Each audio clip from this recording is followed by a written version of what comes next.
हा भोले बाबा, मी तर म्हणेन हा भोंदू बाबाच आहे.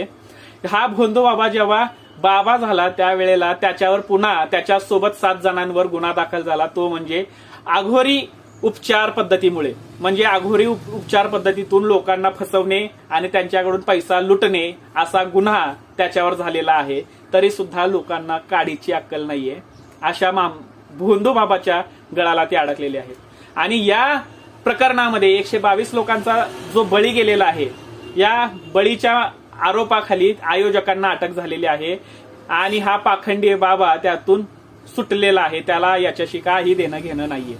लोकांनी आता सावध व्हावं, शिक्षणाकडे वळावं, पुस्तकाच्या मागे पडावं, पुस्तकं वाचावीत, म्हणजे तुम्ही अशा भोंदू बाबाच्या जाळ्यात कधीच अडकणार नाही.